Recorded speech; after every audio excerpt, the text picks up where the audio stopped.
When you're trading supply and demand zones, I bet you use classic candlestick charts, but here's an idea.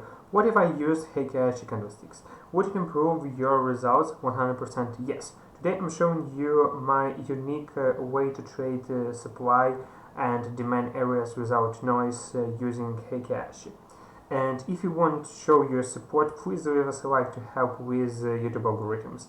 And turn on the bell so you don't miss when the new video are released. The only reason why price moves in any markets is because of an imbalance and supply and demand. The greater the imbalance, the greater the move. A strong uptrend can only exist if buyers outnumber sellers. During the trend, price moves up until enough sellers enter the market to absorb the buy orders. The origin of strong bullish trends is called the accumulation or a demand zone. Bearish trends are created when the sellers outnumbers buy orders. Then price falls until the new balance is created and buyers become interested again. The origin of the bearish trend wave is called distributions or the supply zone. The demand zone is the price area below the current price actions when there is strong buying interests. Looking at this chart, we can see that there was a lot of buying interest at this demand zone. For these reasons, when the price reaches the level, you will notice a sharp price reaching from the demand zone. The supply zone is exact opposite to the demand zone. The supply area is located above the price actions and it typically contains a relatively big volume of sell orders. When the price actions reach this level, the price reverses to the downside. Now, let's introduce Heiken Ashi into equations. Heiken Ashi has proved to be one of the best strategies to use to gain the deep view of the market, because with these tools it's easier to reach candlesticks charts and analyze market trends. Traders use Heiken Ashi to get information such as when to stay in a trend day or if it's time to get out because the trend has reversed. I don't want to insist too much on this topic as I have several videos on this channel explaining how these candlesticks works. Just remember that Heiken Ashi filter noise and help you to see trend better. So why trading supply and demand area using Heiken Ashi? As you know, the candlesticks on the traditional candlesticks chart usually change from green to red, making it difficult for some traders to read them properly. However, the candlesticks on Heiken Ashi chart display more constitute colored candlesticks, making it easy for traders to identify past price movements, current trends, and of course supply and demand zone. With Heiken Ashi trend usually stay green in the uptrend and red in the downtrend. For me personally, it's much easier to find the supply and demand areas using these candlesticks. This isn't the case with the traditional candlesticks charts when the colors are different, even if the price is moving strongly in one direction. How do you mark a supply and demand zone using Heiken Ashi? The idea is to find a place on the chart where demand overcame supply for a long trade or where supply overcame demand for the short trade. Step 1. Identify the current market price. Step 2. Look left on the chart. Step 3. Look for the big green or big red Heiken Ashi candle. Step 4. Find the origin of the big candle. Step 5. Make the zone around this origin.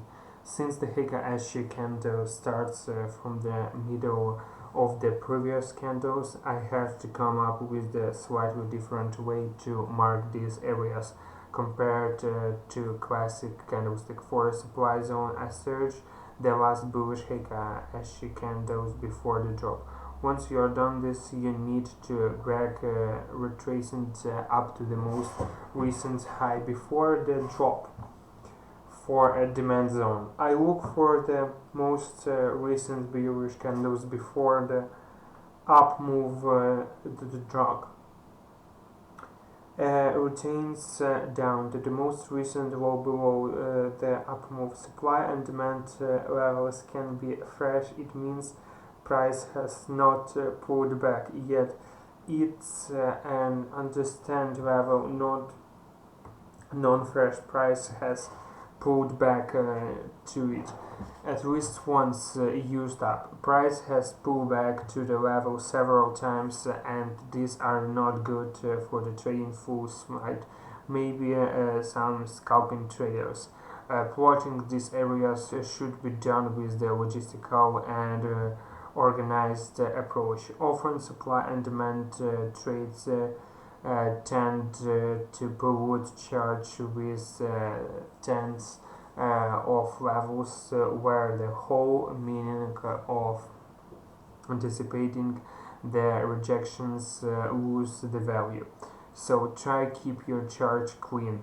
When it comes to efficient plotting of supply and demand zones on the Heiken Ashi chart, here are main variables that you should follow. Much will increase your efficiency a lot. Focus on the fresh supply and demand zones. Focus on the strong zones, those where price left the zone in a quick strong move. Focus on the nearest zone. So do not plot 50 levels on the chart. Have only the nearest one in sight to keep the chart clean. Focus as much as possible on the dense zone when the price was consolidating for a while. Before forming zone, the fresh zone always has priority over the old historical supply or demand, because the statistical chance for order flow to be still participating in the fresh zone is higher. Then, in the old historical zone, as the time passed, the traders will slowly liquidate positions over time. That is the fact. Those the fresher the zone, the more focus the trader should put on it. Personally, I only draw 3 to a maximum of the 5 zones on chart, at most on the different time frames. No more than that. Now let me show you how to find the best supply and demand Heiken Ashi zone to trade. I look for the several clues. First, strength of the supply demand zone. First, you determine the strength of the move.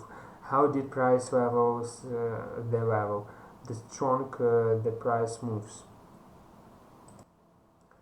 How did price leave the level? The stronger the price moves away from the zone, the more out of balance supply and demand are at that zone. It means a heavy order is placed by smart money. Here's an example showing the different type of the zone. The first one is the strongest with large bearish candlesticks forming after the price left the area. The second one is the strong zone with the big Heiken Ashi candles with no upper wicks and a few candles having wicks. And the third one is the weak zone, price moving down in the upcoming manner. This is very powerful, so please remember this part. Second, time at supply and demand level. How much time did the price spend at the zone? The less time price spent at the zone, the more out of the balance supply and demand are at that price level. This means smart money are aggressively entering the first example of the strongest zone with one bearish candle rejections the area. The second one is the strong zone with the several Heiken Ashi inside the zone, and the third one is the weak zone with the many candles and a lot of the time spent around this area. Third, the move away from the supply and demand level. Here you analyze how far did the price moves away from the zone before the returning back around the area. The longer the distance the price moves away from the zone before the returning to the zone, the greater the reward to risk and probably When price goes from the selling off to the strong bullish trend, for example, they had to be significant amount of the buying interest entering the market, absorbing sell orders, and then driving price higher. Always look for the extremely strong turning points.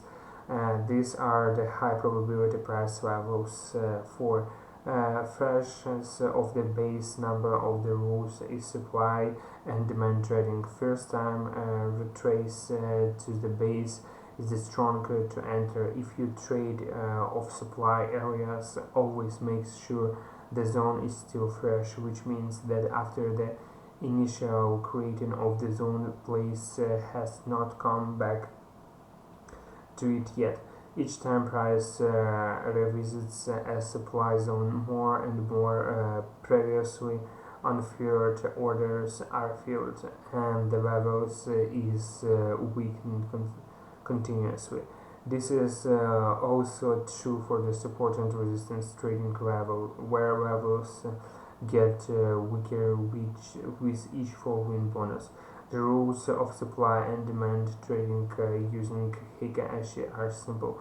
You should buy when the place actions approach the demand level and bonuses upwards, forming the green Heiken Ashi candles, ideally with no lower which you expect the price to increase and you want to trade an upcoming price fight, and you should see a sell when the price reach a supply level and bonuses downtrends forming.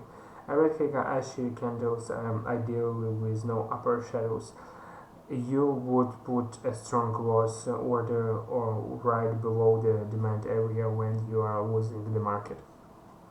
Conversely, put your strong stop loss order right above the supply area.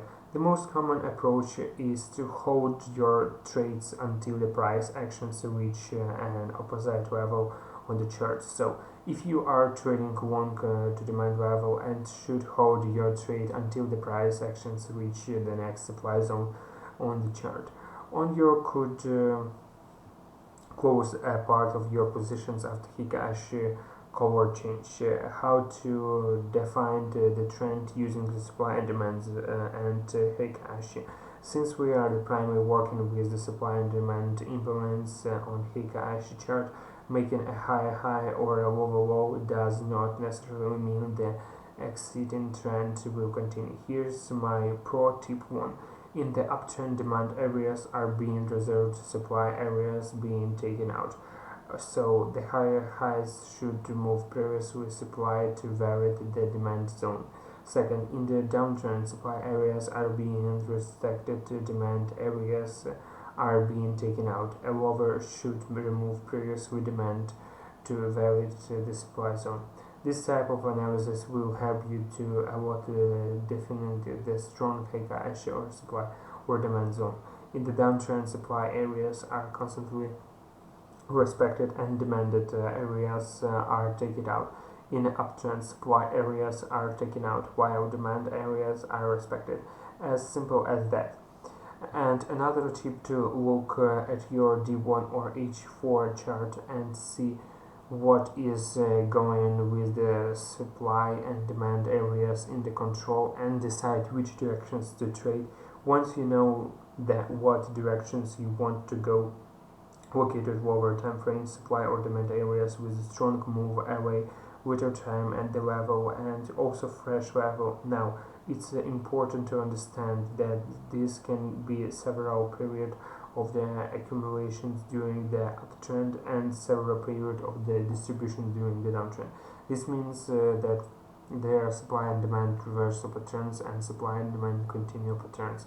The drop-based rally is bullish reverse patterns. The rally-based drop is bearish reversal patterns. The rally-based rally is bullish continuation patterns. The drop-based drop is the bearish continuation pattern. This is important because understanding which phase the market is in, that underlying trend, and how long has it been in the place determinant which are the best demand for supply zone to look for. In old trend you will want to look for reversal. In the new trend you will want to look for the continuations. You search for the rule-based zone during the uptrends, for the drop-based drop during downtrends. And remember that every time frame has its own and multiple trends conditions. How may be trending in the uptrend H1, but the D1 is the downtrend. So the first things you need to do is to decide to the time frames you will be using for the multiple time frames analysis of the trend. You need to at least 2 time frames. When the several time frames are combined to evaluate a market, you will easily improve the odds of successful for your supply and demand trade, regardless of the other rules applied. This alone lower risks, as there is no higher probability that price actions will eventually continue on the longer trend. As always, if you got any value from this and learned something new, drop us a like to help us with YouTube algorithms, and make sure to click the bell icon to stay in touch. New video release. Until next time.